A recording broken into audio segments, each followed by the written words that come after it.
Hello, film fans. Welcome to the Film vs. Film podcast. My name is Martin Harries, your host. I'm a filmmaker on occasion, but mainly can't stop yapping about movies. On this podcast, every episode I pick a topic from a film that's coming out at the cinema or on streaming. I pick a favourite film from that topic and battle it out against a guest to decide which film will become the greatest film of all time. If you enjoy this podcast, please leave us a 5-star review and subscribe. Please enjoy part 1.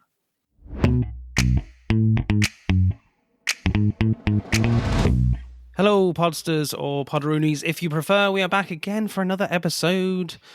As always, monthly.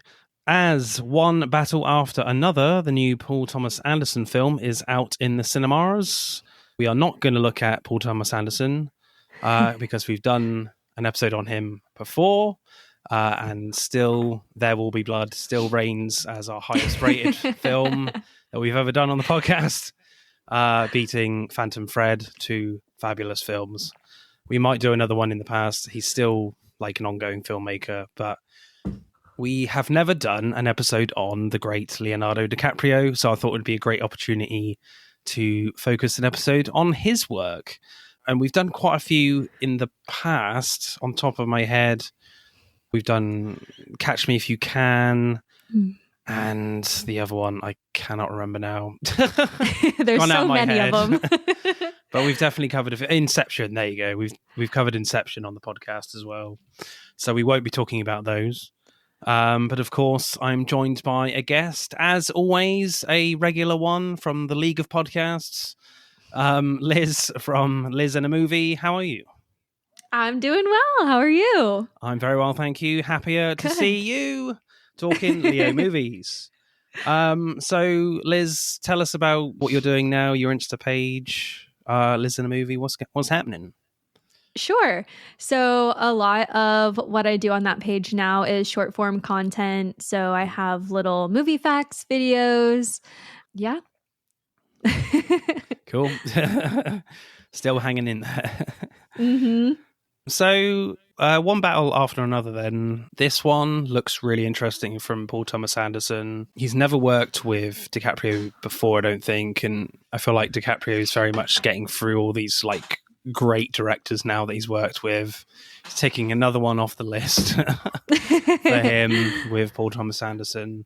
It looks great, to be honest. I mean, it's been getting like some really rave reviews in, you know, all the preview screenings from the press and stuff, and they're literally calling it like the best film of the year already. They're calling DiCaprio hilarious in it. You've got Benicio del Toro in there as well. Yeah, people are loving it. It's quite a different film, I think, for him. I think it is sort of a dark comedy that's certainly focusing on a lot of like current events, I think. Yeah, what have you seen the trailer, Liz? What do you make of this one? I have not seen the trailer, but just based on what you've said, it sounds like it's going to do really well. And I feel like DiCaprio movies always do well. Even if it's not a great movie, people go to see him. So yeah, you've got Sean Penn in there as well. Regina Hall. Have not seen Sean Penn in a long time. Mm-hmm. So it very much feels like a satirical dark comedy with like a lot of action scenes in there as well. I think there's a car chase in the trailer. So yeah, I'm pretty excited for this one. I think whenever Paul Thomas Anderson brings out a movie, I get excited. But the fact that it's got such great people in there, and the fact that the reviews are like ridiculously good, I'm like, yeah, I definitely want to see this for sure. So, shall we go with your choice first then, Liz? Yeah, let's do it. What did you go for Leonardo DiCaprio films? I picked The Great Gatsby. Nice. I feel like it's kind of one that doesn't get talked about very often. It's been remade like 50 million times. No, there's only 4 of them, but I think it's really fun and there's definitely a lot to talk about. So yeah, definitely. I know one version had Robert Redford in it, who sadly passed away recently. Were there any other films in contention for you? Mm-hmm.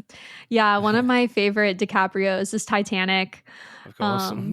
But at the same time, I feel like that one's kind of been beaten to death. Everyone's talked about the Titanic a million times. So Yeah, I feel like Jim It's fun. Cameron is probably tired of it as well, to be honest. I remember watching a documentary because they've, on Disney Plus, they've got like all these documentaries now on one of their channels. I think National Geographic one, and Mhm. he literally did his own documentary where he did all these experiments about how the Titanic actually sunk with all these models and things. So he was literally proving actually how it was done and the fact that he did it wrong in the movie, which is kind of extraordinary that he was actually the person proving that. Mhm. Yeah, and just going through when he went down again to Titanic, what he got right and what he got wrong. It's quite an extraordinary documentary, really. That's really cool. Self-analyzing his own work for a Mhm. film. Yeah, I mean, sometimes you got to. You got to admit Yeah. when you got something Mm, wrong. So it's nice to see. yeah. I mean, Titanic's still a really great movie, though. If Hmm. it's on TV over here a lot, and I think half the time when it comes on TV, I end up watching at least some of it. So, Yeah. you know. Yeah, so what happens in The Great Gatsby, Liz? Yeah. So The Great Gatsby is based on a novel. So if you haven't seen the movie, maybe go read the book first or don't. I don't know. If you're not a book person, you don't have to. But it essentially follows the life of this aristocrat or wannabe aristocrat in the 1920s. And it is from the viewpoint of the narrator author of this novel. So he becomes close friends with this aristocrat guy. There's a lot of intertwining in there. And yeah, it just follows the life of this guy and then he dies. So Quite tragically as well. Yeah. With a lot of unearthed truths hmm in the film. So what did you make of this one then? Initial reactions when you first saw it? Yeah, I love this. I was a big fan of the novel Okay. and I think they did a really good job playing homage to a lot of the imagery from the book. Okay. So, you've got the green light and the billboard with the big eyes. And I think DiCaprio really got Jay Gatsby right. I think he did a really, really good job. I mean, I don't think there's a DiCaprio role where he's not fully in it and Yeah. believable. Mm. So, but yeah, I mean, I think it's a super fun film. It's got really great costuming. I think it might have even won an award for costuming. And it's kind of modernized. Like it's definitely the 1920s, but with the music and some of the language and all that stuff, definitely pulls from modern day as well. I mean, modern day, what? This came out in 2013, Mm-hmm. Yeah. somewhere around there. So, yeah, I mean, I think they did a great job. Yeah, I think initial reactions for me, yeah, I liked it. It's very Baz Luhrmann. Very Baz Luhrmann, very in your face, very glossy, Mm-hmm. very sparkly and shiny. Like the acting is quite heightened as well, which Mm-hmm. I think works for this kind of tone as well. It's very like the romance stuff in it's really quite interesting to watch, and you get yourself drawn into it, and sometimes you really don't know where it's going to go, and some characters like feel frustrating and scary, and there's a lot going on in this film. I mean, Mm-hmm. the first hour like goes like an absolute clip. It's very fast paced, and then like the sort of the middle and the end kind of you feel like it's just in cruise control now, and it goes to and it kind of even just slows down to quite a sad ending. Mm-hmm. So yeah, it romps to a huge start and then just is kind of slows down from there for me, Mm-hmm. which is kind of I didn't really expect that so much. I've not read the book, Okay. Was but this your first time watching it? I've seen it before, but not for a Oh, long okay. time. I didn't really remember much about it. Mm-hmm. I didn't like fully love it, but Mm-hmm. I still had a really good time with it. Well, that's all you can ask. Yeah, that's why I'm very much fearing what your opinion's going to be for my one. I was like, this is a risk, but I'm going to go for it with Liz. But hey, we're talking Great Gatsby.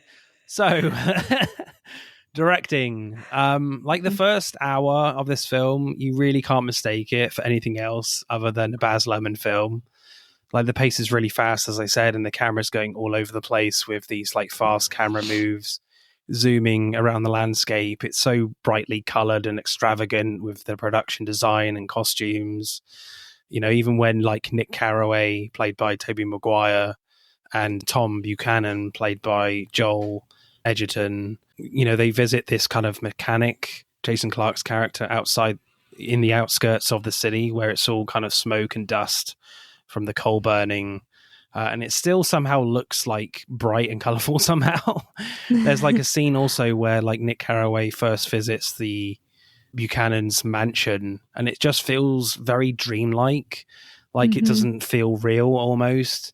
And all these curtains are just like fluttering around in the wind, and all the characters just feel very heightened and kind of stereotyped, but in a very good way that kind of fits the tone of this film that it's going for. Then it just feels like everything goes up a notch when there's, you know, when the party scenes start happening at Gatsby's house.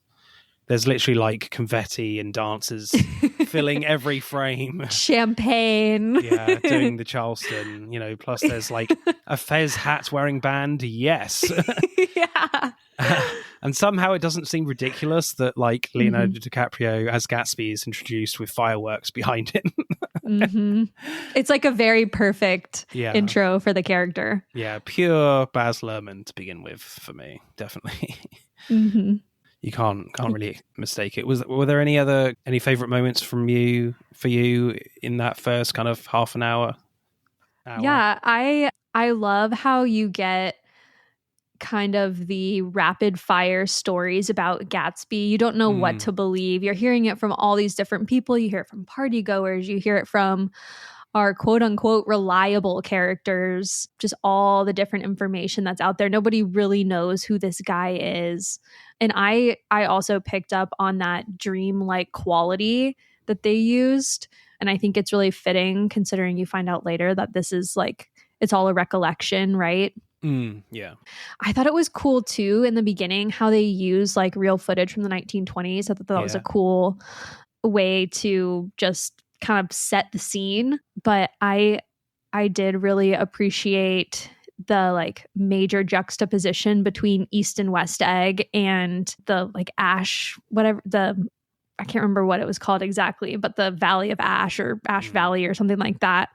I think it worked really well to really get the story across. It was almost done like a play or like a musical would be, where it's just like very black and white. Like here's the East and West Egg where all these aristocrats live in their massive homes and all of their luxury, and then here's where everyone else lives kind of thing. And I thought that was done really well. The coal mines. Yeah, definitely. It's interesting as well that they kind of, I don't know, I suspect this is the same in the book, but they kind of hold off revealing Gatsby for a good half an hour or maybe less, but I mean, see the silhouette, but that's really all you get. Yeah. I mean, it was definitely not like DiCaprio like standing in there. I don't think. No way. But yeah, it's quite a brave decision that they did that. I don't know if that's the same in the book, but you know, when you have like such a star like DiCaprio, the easy thing to do would be to like get him front of center straight away, but they don't do that, which I think is quite a brave thing to do from Baz Luhrmann as well. It builds the tension almost. Yeah. It's like, all right, when are we going to see him? Like, who is this guy? This is crazy. Especially when and then all of a sudden. Especially when like you've built up this world that is so flashy, like all this money is making like everyone look incredible, and yet you still hide Gatsby. So it really puts this guy on like a pedestal of like, this guy must be the pinnacle of everything that we've just seen. And somehow I think, you know, DiCaprio definitely puts that off with all, you know, with his costuming and the way he holds himself in this film. Yeah. Right decision, I think. Yeah, 100%. Moving way on in the film, I kind of liked the way like Gatsby's murder was shot, and the fame and the focus of the whole sequence is on like Gatsby and Daisy, even though you don't really see her, and not really Jason Clarke's character, George, who shoots him in the back at the pool. Like he gets like 2 shots, I think. I like how you have these shots of the Buchanan's house with like the green light quite a few times when Gatsby dies, sort of indicating that he will never see her again. You know, it's the view he's always had in his head before he saw her again in this story. So it was a pretty good like murder scene for me. It was really well done. Yeah, I like too how the story kind of opens up with Nick Carraway saying like Gatsby was the most hopeful man I've ever met. Yeah. And then at the end, he dies believing that the person who he loves him back and is ready to spend her life with him, even though you find out that's not the case. Yeah. It's just very fitting that he had that ending that was so sweet. Yeah. For him, even though it's a horrible thing, he's dying and you know, like Gatsby's done, but he died with hope still, I guess. Yeah, especially I think I seem to remember when he gets shot, the phone rings, and he obviously assumes it's Daisy, but it's Nick. You know, yeah. So yeah, he has kind of hope, that lasting feeling of hope, even though it's not her. Yeah, but he doesn't need so to know it's that. Bittersweet. Yeah, he doesn't need to know that. Poor Leo. I know. So let's talk about more the modern music as well. Like you've got like tracks from Jay-Z, Kanye West. I think it definitely works. I don't know how, but it definitely works. There's not a lot of traditional music, in this film, to be honest. Like he did like Elvis a few years later, which I love Elvis. I don't know if you've seen that one, but obviously you've got, you know, Elvis's music playing throughout it, but there are like modern takes to his music in that movie as well. And I don't think it works as well in Elvis. I mean, you don't watch, you know, a film about Elvis about like the modern twists on his music. You watch it purely for the Elvis music. But for here, you know, it's not about a musician, and I think it really just helps with the tone. And I don't think it's necessarily a stylistic choice just to bring young people into the cinema. I think it's just Baz Luhrmann like telling us that these kind of styles of music were quite similar. So why not put like some more modern like rap music in this film that's set in the 20s? You know? Do you know what I mean? Yeah. And I think too, by using more modern music in it, he's kind of playing into the fact that it is a recollection, right? This is not like, you're not watching it as it's happening. You're watching it through the eyes of somebody who was there on the outside. Nick Carraway says a lot of times like, I'm within but also without. He, you know, he was never like fully in the scene. So I think that plays into it. But I will say the music that they used does have a lot of the qualities that music from the 1920s would have had, the loud trumpet and the really upbeat music, or at least what we consider to be the 20s, right? I think a lot of what you see is more in the 30s, like late 20s, early 30s, but it's what we consider when we think about the roaring 20s in the United States, right? So I think it worked. I think it's also interesting that Jay-Z was an executive producer. So I'm sure that played into it as well. He probably got his way a little bit with some of the selections. I did make a note that in the scene where Daisy visits Gatsby's house for the first time, they're playing a Lana Del Rey song. And I think that's just so perfect because, like, at least in my mind, Lana Del Rey is Daisy Buchanan, right? So I thought it was perfect. Awesome. So I'm wondering if you can help me with this, knowing that you've read the book. So there's a lot of shots of the blue poster of a man with glasses on or spectacles. I never like fully understood why this poster keeps coming up in the film. Is it sort of a representation of Gatsby, that he's sort of got this all-seeing eye presence about him? What's going on there? So it's got a lot of literary meanings in the book, but I think the character that they used to really portray that imagery was the mechanic. I forget his name, but he talks about how God sees everything. And in the book, Nick Carraway, when he's talking about those eyes, he's talking about, when he is with Mr. Buchanan and Mr. Buchanan has Myrtle at the apartment. Yeah. And he's like, oh, the eyes are watching us. And every time he goes to this city, something's going on that really shouldn't be, right? There's adultery. They're drinking in excess. They're doing drugs and all this other stuff. And so it was really just imagery of him knowing that it's wrong and being like, oh, like we're being watched and something's got to give because all of this stuff that's going on is not right. Yeah, that definitely works now that you've kind of explained it for me. Yeah. If you haven't read the book, I would say that that's probably a little bit confusing because they don't explain it very well in the movie. Yeah, because I was like, why are we seeing this poster all the time? Yeah, it's creepy. I don't remember a blue character in this with a blue mask. Favorite scene for me, or favorite shot? I really like the car scene where like Gatsby picks up Nick Carraway in this massive yellow Rolls Royce, but he approaches it like it's some sort of like monster movie, where the car flashes past the camera and the house kind of shakes. Like the car journey to New York feels like there's like a genuine car chase going on, like the way it's shot. But like Gatsby is just telling Nick about his like life story, and also it does feel very glossy and very vibrant, of course. But sometimes it does feel a little bit green screeny, just a minor gripe. But I mean, it was a fun scene. I mean, there's a few other like car based scenes. Obviously, the crash that kills Myrtle. Again, very expansive and a lot of slow-mo there. And there is, I think, a genuine car chase scene with, Tom Buchanan and Gatsby swap cars.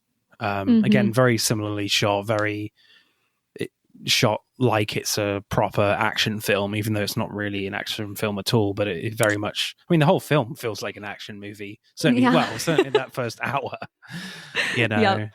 Yeah, I really like that bit. Yeah, I have 3 scenes.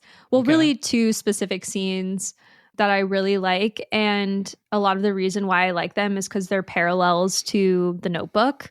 Okay. So it brings back a lot of those feelings and memories from that movie, which I just love The Notebook. Not talking about The Notebook right now, but great film. The first one is the bathtub scene. It's a flashback of the morning that Daisy is getting married into the Buchanan family, and she's in the bathtub and she's got the note that Gatsby sent her and she breaks the pearls. And that's just, it makes you feel like there's a lot going on with her and Gatsby, a lot that's unresolved. And so that kind of like starts the tension build for when they do eventually meet again. Yeah. So that's the first one. And then the second one is their reunion, the rainy day reunion that they have.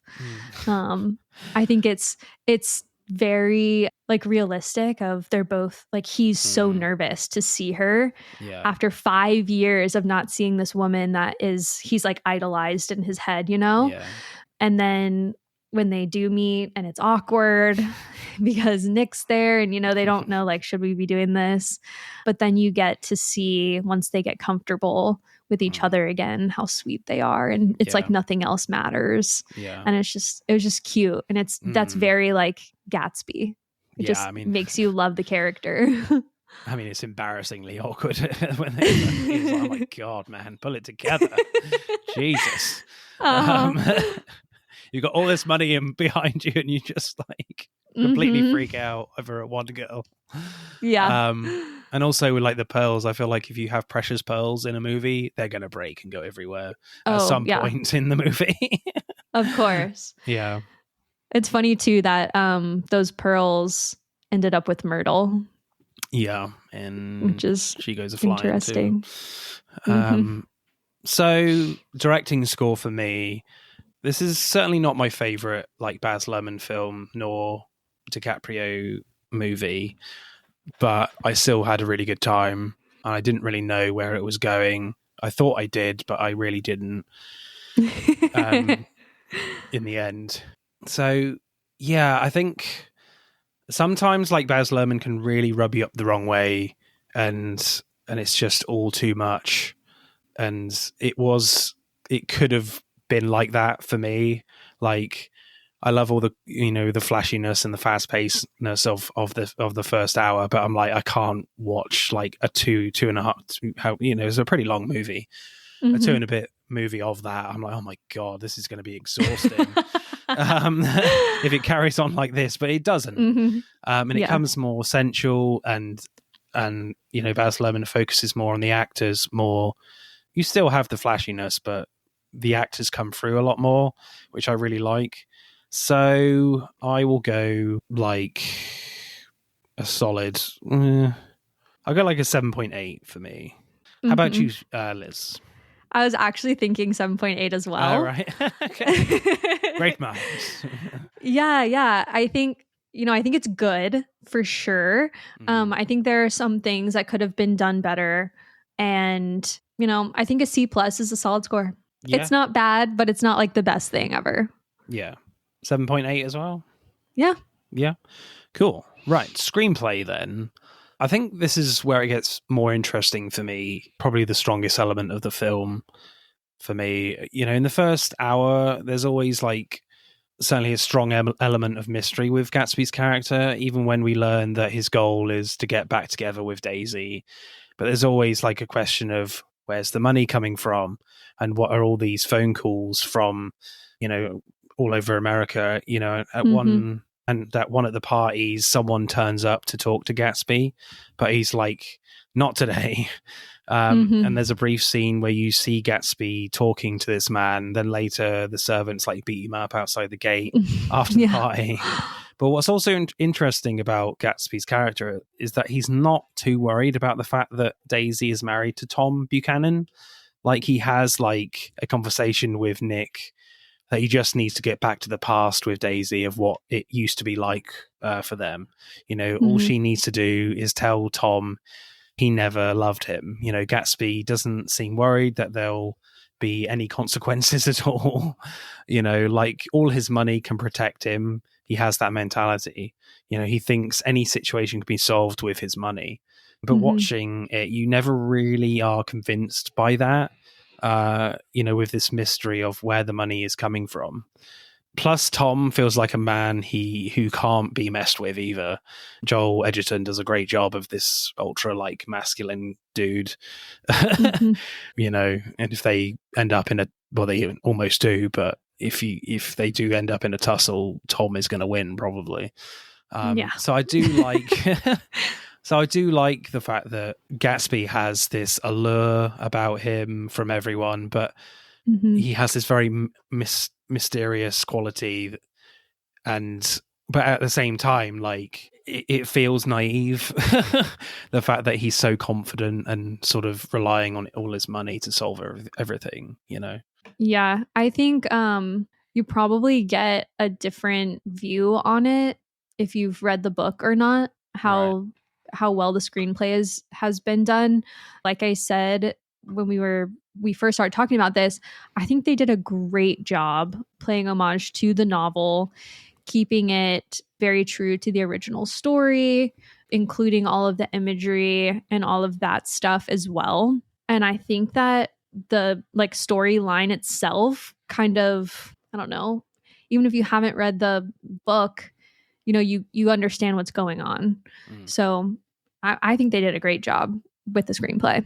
Oh, that's really good. So is there anything that you feel like they've missed out from the book, or that they could have done better with like Gatsby's character or any of the other characters? Is there a missing element? I know you always kind of have that with movies anyway, but is there something Mm-hmm. significant here, or is it generally done quite well? I think for the most part, it's done really well. They're the only part that for me that could have been played upon more is Tom Buchanan.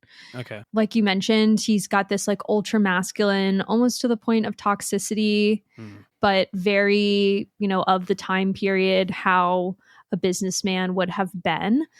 But there is a lot more to his character's relationship with Myrtle in the book, Mm-hmm. because in the book, he has this sense that like Daisy, it doesn't really love him. She's kind of like in it for the money, but he truly does love Myrtle and believes that Myrtle loves him. So when Myrtle dies, it's a bigger situation in the book.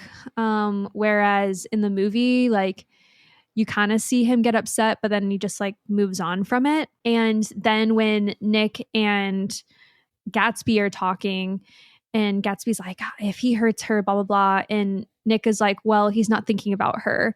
Like, you're supposed to understand that he is grieving this woman that he has fallen in love with who's just died.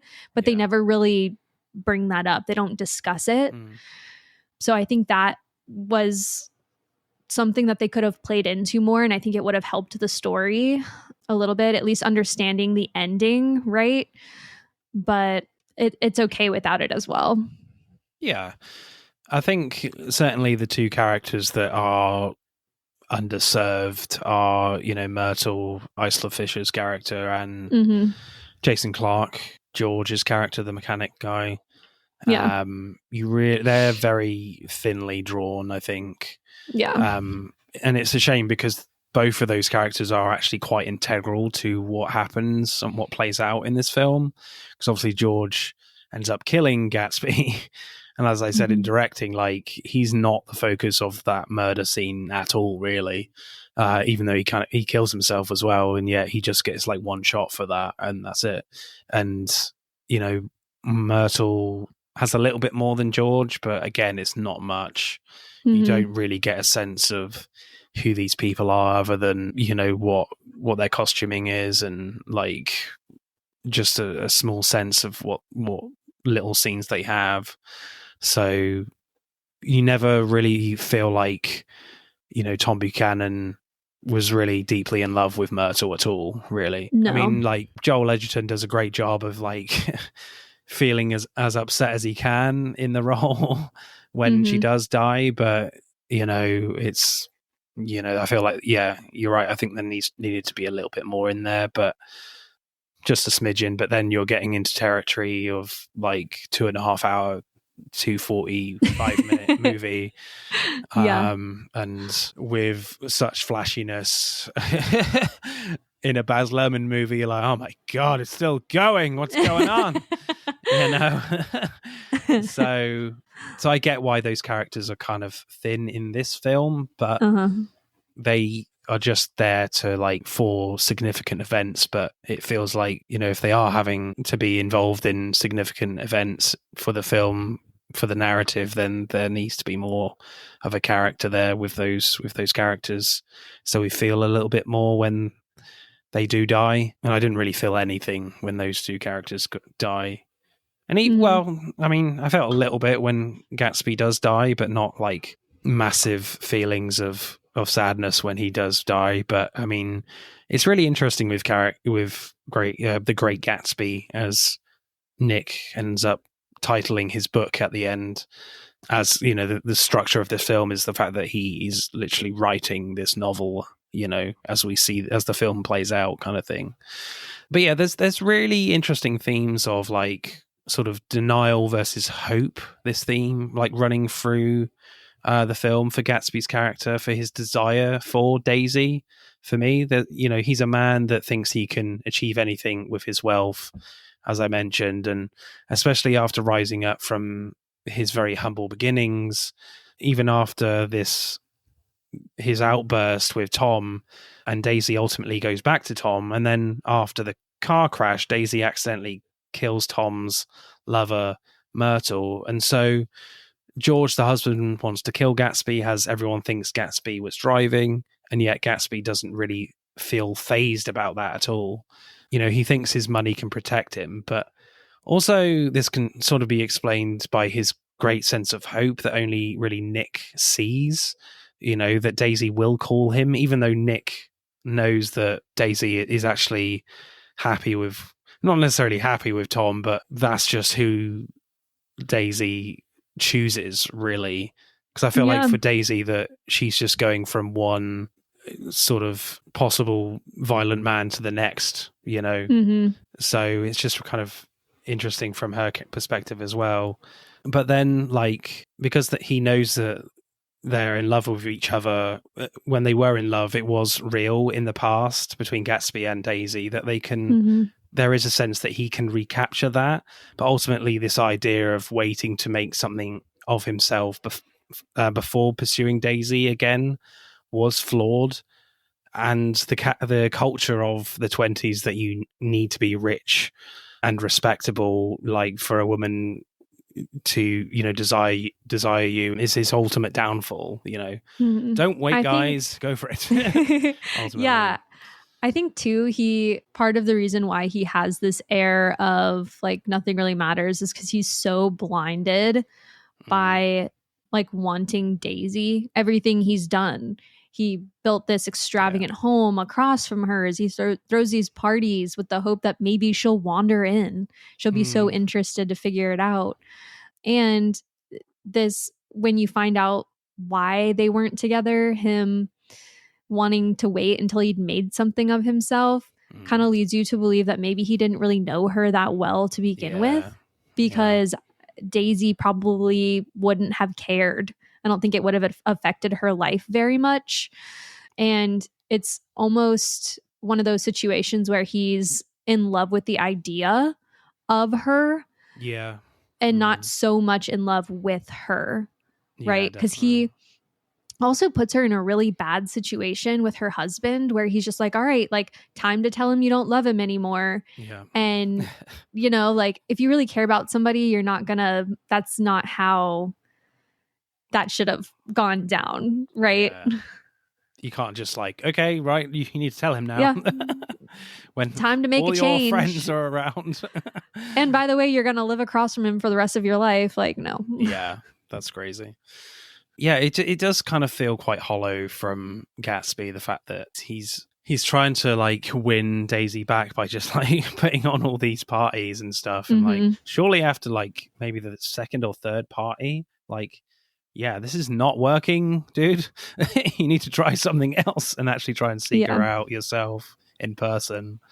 Yeah, that's why you kind of ultimately, like, you admire the guy's hope, the sense of hope that, you know, that he can have a wonderful life with Daisy. And I think when they, in that middle period when they are kind of sort of together again and planning their future almost, that it could definitely work. But ultimately you never feel too, you're definitely conflicted when he does die. Like, there's an element that you totally respect, the fact that he's very hopeful for her, but to have like a great relationship with Daisy, but at the same time it's just, he was very naive, and it you know, his way of going about it, maybe he's just a victim of just the culture of the 1920s of that time, you know, that this is what he thinks he needs to do to actually provide and be happy with Daisy in the end, whereas that's not really the case in, if you look at any real era in America or the world. Like, you don't, you know, that if you want a great relationship, money isn't everything. And I think his idealistic worldview of having a relationship with Daisy was just far too extravagant. And yeah, maybe that's a byproduct of the 20s itself that was his downfall. Yeah, I feel you kind of hit the nail on the head saying that his death is not super emotional. It doesn't necessarily make you sad, but more so like makes you feel bad for him. So, yeah. Funny and interesting lines. I don't have many. I only really wrote down one. I mean, the script is really interesting in terms of its themes, but in terms of the dialogue, it's not amazing, I wouldn't say. I think the only one I've really got is from Daisy when he's talking about Tom. And he says, Tom's very profound lately. He reads deep books with long words in them. Maybe I'm just always just looking for the funny ones. I don't know. Maybe that's just a problem with me. But I suspect there are better lines, but I just only found myself putting one down. Yeah. It's interesting because there's not a ton of dialogue in the film. A lot of it's narrated and more visual, really. And a lot of the dialogue is directly out of the book, which is probably why it feels like a little choppy and maybe kind of awkward, is because that's like exactly word for word what was written in the novel. Like they've taken these scenes from the book and made them visual, but kept the original part of the book. Yeah. So have you got any lines at all or not? I really kind of in the same boat. I didn't really write any down. That's fair. There's a lot of like moments that are good moments, but there's not a ton of like one-liners that really go for anything. Yeah, not like in the other film. Big list. I had to delete some. We haven't got all night. So screenplay score for me, I think it's really kind of interesting. Obviously, I don't have a perspective on the book, as this is an adaptation. So I think, you know, the themes that this film is going for is really interesting. It really gives you a really interesting understanding of what it was like in the 1920s. So I'll go with like a solid 8 for me. Okay. How about you? I gave it an 8.2. Cool. Mainly just because I really appreciated all of the literary imagery and all of that stuff. They did a great job integrating, but also making it fresh and new. Right. Acting then, I think Leonardo DiCaprio sort of does a great job in terms of what he's asked to do. But I think he's great when he meets Daisy again in the film as at Nick's house, and he's really nervous and fidgety. Like he knocks off this clock and breaks it, and it tries to fix it. Yeah, it's all very awkward and funny. Later, he frankly becomes terrified and panicky when Nick threatens to leave. You know, as Nick says himself, he's acting like a little boy, and this rich, like wealthy exterior is completely exposed. And then when like Nick tells Gatsby Daisy is embarrassed too, that sort of like calms him down a little bit. And DiCaprio does like a great job in sort of composing himself in this great, like subtle way that brings back this semi-confident great Gatsby in air quotes that we've seen previously in the film. So yeah, that was a great little scene for me. Yeah, we already kind of talked about it a little bit, but my favorite scene for DiCaprio was his reveal. I thought it was just perfect for the character and the story, especially knowing that it's from Nick's point of view. Nick looks at Gatsby like almost like he's a god, right? Yeah. He's just this like super mysterious, very interesting person that he just wants to know everything about. And so to have this big like theatrical entrance was just amazing, and DiCaprio was perfect. Yeah, and the fireworks just keep going and going and going. And he's really just standing there like smiling, and he's like, old sport. Oh my god. You're like, okay. That was one thing though about the script and the performance, just the amount of times he says old sport. I'm like, he says it 51 times. Oh my god. That is insane. Yes. It does get a little irritating towards the end. I'm like, is there anything else, dude, that you can say to compliment this guy? Yeah. It is so perfect though, because you learn that Gatsby is really emulating what he thinks like a gentleman is supposed to be. And he heard this old man, this one guy that he's like learned everything from, call him old sport. And now that's just like the thing that he held on to. Just assumes every guy plays some sort of sport. Yeah. Yep. Exactly. Oh dear. I quite like the acting from everyone, but especially Joel Edgerton, who plays Tom Buchanan. Like when they're all around this dinner table and Gatsby is about to say he and Daisy are back together, then I like how Michelle Williams as Daisy panics and gets up and it says she's feeling hot and struggles to light a cigarette and like drops this giant lighter. Then like Gatsby helps her with the lighter and she touches his hand, and Joel Edgerton notices that, and he and he's great where he immediately understands what's going on. You certainly get that sense anyway, and you can see the rage and disappointment in his eyes before he composes himself and sort of agrees with Daisy to go to town. You know, the tension around that table is really interesting to watch for me. Yeah, I thought that Tobey Maguire did a fantastic job as Nick Carraway. I feel like we don't see Tobey Maguire in like a main role very often. You know, we've got like Spider-Man.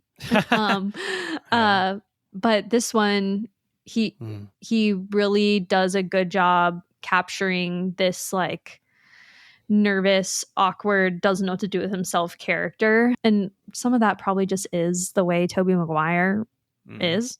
But I think it works really well.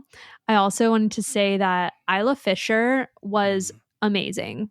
Like we said, she doesn't get a ton of screen time, but she's so believable as this character. She's another one of those actors that it's just every time you see her on the screen, it's incredibly believable. She's just amazing. And again, she's not a main character very often, but she puts so much into these side characters that, like, if you don't have the right person playing Myrtle, the story doesn't work. Really? So, yeah, I definitely wanted more of her for sure. Yeah, she's great in like, well, she's like the only good thing in Now You See Me. I really don't like that film, but like she's really great in that. Yeah. Yeah, Tobey Maguire, as you say, like I feel like he is definitely perfectly cast because he feels like the one character that's just not really sort of that doesn't belong in this time period.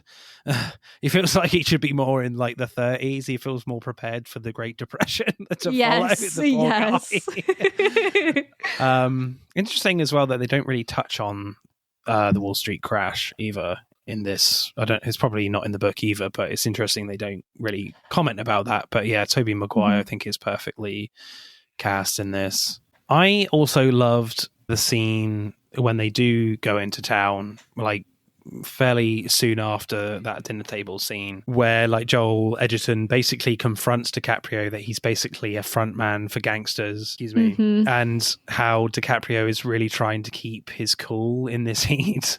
Then all of a sudden he explodes on Joel Edgerton.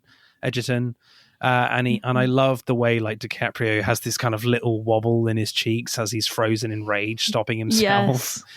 But I loved Joel Edgerton too, where he kind of manages to keep his cool and doesn't really react and even sort of laughs in his face. Like the focus is mainly on DiCaprio, but the few shots of Joel Edgerton you do get in that quick moment, it's like he really wants DiCaprio to hit him. Yeah. You know? He is the character. He like there's no separating the two. Like with DiCaprio, like, okay, it's Leonardo DiCaprio, you know, but with Joel Edgerton, he embodies Tom Buchanan like perfectly, from the costuming and the makeup to the way he's acting. Like there's no distinction between him and the character, and I think he did a great job. Yeah, he's one of those characters that if he steps into a room, he feels like he has control. And he takes up all the air. Yeah, he feels like everyone is looking at him, even to a certain extent. When you have the Great Gatsby in a room with him, you're still looking at Tom Buchanan because of that sort of dangerous presence that he has. Even though he never, he does strike a Myrtle, I think, near the beginning. That's the only like act of violence that he does do, I think. But I feel like that's enough anyway in a film like this. But yeah, he has like a very commanding presence, and yeah, that whole scene was just, both scenes was just really brilliantly filled with tension. Yeah, great stuff. Favorite performance for you, Liz? Who you going for? I'm going for Isla Fisher. I love her as Myrtle. I love Myrtle. I think Myrtle's fantastic. I thought she was great. Awesome. I think I'm going to stick with Leonardo DiCaprio. I think only just because I think he's got a sort of a really hard job in a way. The fact that he has to play this kind of this figure that's sort of that has untouchable wealth, this idea of that anyway. And I think he, pulls it off brilliantly. And I think like there are only very few people that could probably pull that off, that has that sort of presence. I feel like you have to have like a proper movie star in that role, and DiCaprio fits that bill, obviously. But yeah, Joel Edgerton again is fantastic too. He would probably be my second. Yeah, acting score for me. Yeah, I think it's pretty solid. So I'll probably go like 8.2 for me. Okay. How about you? I was going to give it a 9 out of 10. Okay. Nice. I'm very generous with my actors. I think they're all so fabulous. I know they put a lot into this film, so just give them some credit. Awesome. Yeah, it is very strong, yeah. So let's add up the scores then for The Great Gatsby. The Great Gatsby gets 49 points exactly. Wow. Which is pretty good. It's going to be tight, I think. I think if I had a different guest, maybe. I think I'm going to surprise you. Okay. I think I'm going to surprise you. Yeah. We'll see. Because I really like my choice. Yeah, it'll be interesting. Tune in for part 2, people. Woohoo.